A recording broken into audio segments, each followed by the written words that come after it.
Welcome back, family. It is another edition of Tuesday's Thought. And of course, I'm here with the good doctor. Actually, no, not Tuesday's Thought. It's Tuesday's Conversation. Yes, so I'm not it alone. is. My co-host is here with me, the good doctor, Dr. Crooks. And we are going to delve into a conversation tonight on the subject of insecurity. In fact, tonight's conversation topic is crushing insecurity.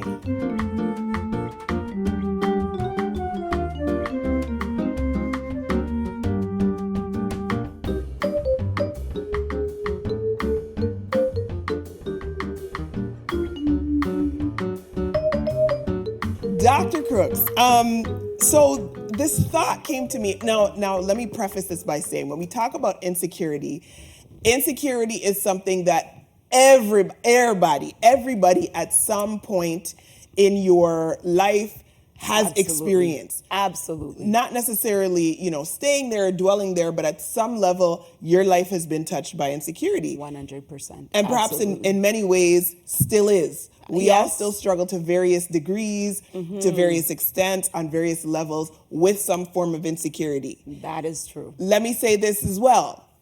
Men, women, boys, girls, adolescents, everybody is included. It's all encompassing. There's no sort of limit. And so as I was thinking about just the topic of insecurity, because I feel like it's such a strong and a powerful vice, maybe is the word to call it. But as I was thinking about it, I thought about how it can manifest in different ways. So, insecure about how you look. Yes. Insecurity in relationships, in a marriage. You can be insecure about, in your professional context. Absolutely. Insecure with respect to colleagues, and so many different things, so many different ways that it might manifest. But it's such a strong element. It's so strong. It is, and it hinders us from doing so many things that we could accomplish, that we could do, but because we're insecure, we stay away from things. It makes us not want to take on certain challenges that would help us, but because we're so insecure, it's like, no, I can't do that. Tell me how you would define it. Let's define it for the people, just in general terms. Well, insecurity is lack of confidence in yourself. A lot of inadequacies, that you believe that you're inadequate, you can't do it, you're not able to make it. So insecurity is also anxiety, being afraid to do something, that fear of, if I do it, this is going to happen, I'm going to fail. So also fear of failure could be driving fear of failure. That in insecurity, So just to kind of sum up some of what you were saying, it's almost as if there's like this, it's not an inferiority complex, but in whatever area that you're feeling insecure about, there's this sense of, lack of confidence, lack of, as you say, and lack of standing. Yeah. So absolutely, this lack of confidence, not trusting yourself to be able to get something done. So for us ladies, for women, and again, this is not exclusive to male or female. In fact, it pervades sort of in any area. You can be lacking in confidence, as I said, if it comes to sort of your looks and how it can really impact how you present yourself in the world. Absolutely. Right? And it's almost like it creates this sort of spiral effect. Because let me take an example. If you consider, and I of course don't, I'm not in the counseling realm, you might have seen this firsthand.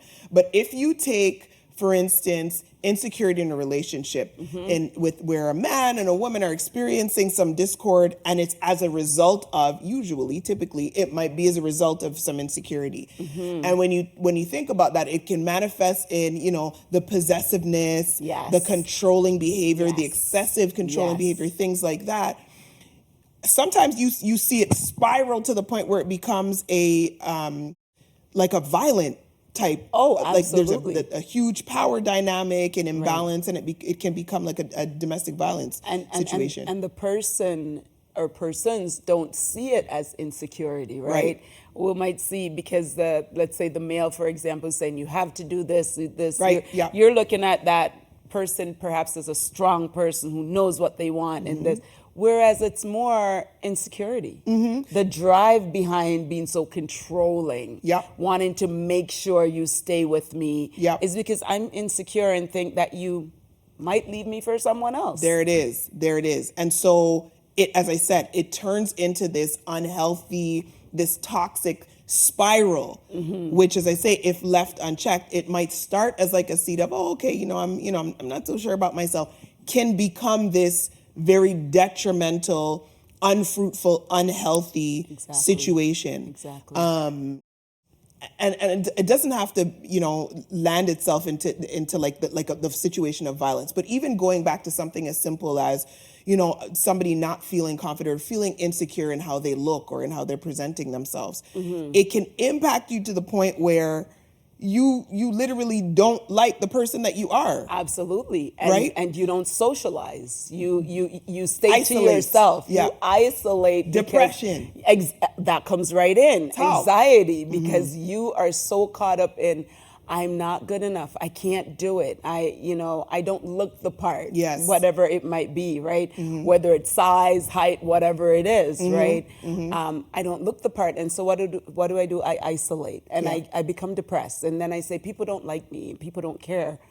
But that's me because of my insecurity, right? Because my actions are going to create reactions. Absolutely. And a lot of times we miss that part. We do things and people react and we don't see that. Oh, it's because of what I've been doing. So let's talk about, because as I said, the thought is really about crushing it. Yes. It's about crushing it. In our preparation, earlier, we were saying that we could, we can sometimes turn it into a sort of a more positive thing, but let's put that on pause for a second. Let's put that on hold. Let's talk about how we can actually crush it, because I want the people to be helped tonight. Yes. Yes. Somebody might be, as I say, you might be in the throes of, just experiencing insecurity that you can actually see impacting your interactions, impacting your world in some way. So I really want us to get some tools, like leave with some tools on how we can counteract it. Absolutely. And as Christians, we can use the word. But but before we use the word, we have to believe it. We have to believe it. Can I like take us back even before we get to believing the word? Yes. I think the first thing to do is identify it. Yes. Name it. You have to name it. Yes, you have to acknowledge it. Absolutely. Call it what it is. I am insecure in my fill in the blank. Absolutely. Because that's the first step to anything that we're going to do. Yeah. If we're going to accomplish something, if we have a deficit or we're going to accomplish something, then we need to acknowledge what that problem is. So absolutely. And don't be afraid to, we talk about looking in the mirror, the proverbial mirror, and seeing ourselves. Don't be afraid if that's what you see and you identify it and you name it, to say, you know what, I'm here, but I don't have to stay here. That's it. Right? I recognize this is not necessarily a safe and healthy, conducive, godly place for me to be in, so I don't have to stay here even though I find myself here. Absolutely. So you said the word. The word, right. So after I acknowledge, I can use the word. Yep. But I have to believe the word, right? And there are many scriptures that is telling you what Jesus thinks of you, right? Exactly. So when we think about, if it's insecure about how I look or how the Bible tells us that we're fearfully and wonderfully made. So start speaking over the insecurity that you're experiencing. Yes. I'm fearfully and I'm wonderfully made. He makes all things beautiful in his time. Yes. I am who God says I am. I am a royal priesthood. Right. Like all of that. All of these things that really are the antithesis of the negativity, the deficit, and so on that we manifest when we are when we embrace a state of insecurity. Absolutely. Seeing who we really are, right? You being a child that's filled with the Holy Ghost, I mean, that's the highest honor that could be placed on a human being. And so to be filled with the Holy Ghost, and I'm sitting there going, oh, I don't look good enough. I can't this, I can't that. What are we saying? Yeah. Right? So we want to embrace what God has said, what Jesus has said about us. As Sister Claudine was saying, you're able to do all things. Now, you might not, realistically, you might not want to do certain things. That's fine. And certain things are just like, okay, I'm not going to be the fastest runner. And I think I might have said that, right? That's fine. But some of the things that you're thinking I can't do, we need to revisit that. And by using the word, where, okay, so I don't like my looks. Well, God makes all things beautiful, but guess what? I can also do something to enhance the looks, not necessarily makeup or whatever. If that's your choice, that's your choice. I could go to the gym if I think I'm a little bit too wide. I could do something better with myself if I want to look better, right? And then it goes to comparison. Who am I comparing myself against? Yeah, hold that thought, because I want to just piggyback on what you said, as far as I can do something to ameliorate or to fix what it is that's within my control, because I'm sorry, if you think you're too short, or you think you're too tall, heels, there's maybe. not too much yeah. And there's only so far that even that could go. But that which is within your control, I think what you're saying is participate in changing it. I'm insecure about A, B, C, or D, and A, B, C, and D is within my purview of doing something about. Let me participate in that. And so I won't have to sit with that insecurity any longer, because I've taken steps to fix it. And part of that is being lazy. I'm comfortable in my uncomfortableness. Okay.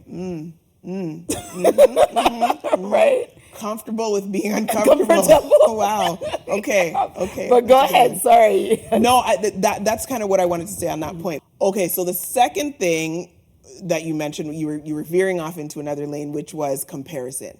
You were starting to talk about comparison. Talk a little bit about that. How does that connect? Sometimes that inadequacy is because we're comparing ourselves to others. Talk! Say it again for the people in the back. And, we're saying, this person's doing it so well, so I can't do it. And if we're going to compare, you've probably heard this before, the only individual you should really be comparing yourself to is yourself. Yeah. As to how am I improving? How am I getting better? I was this way last year. How am I this year, right? And so with the insecurity, I don't need to compare myself to Claudine, right? Claudine's Claudine. God's using her how he wants to use her. And I need to let him use me how he wants to use me. In that, I have to put aside the insecurity and go, but wait a minute, God, you said that you made me a certain way and I am well made. I'm wonderfully and beautifully created. And you said I can do anything if I just trust in you. So using the word to crush the insecurity. Come on.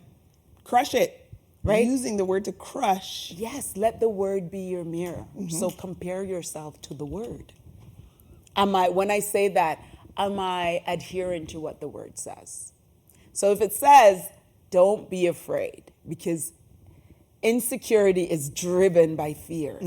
Fear of failure, fear of how is it going to turn out. And if the Bible's telling me don't be afraid, just go ahead and do it.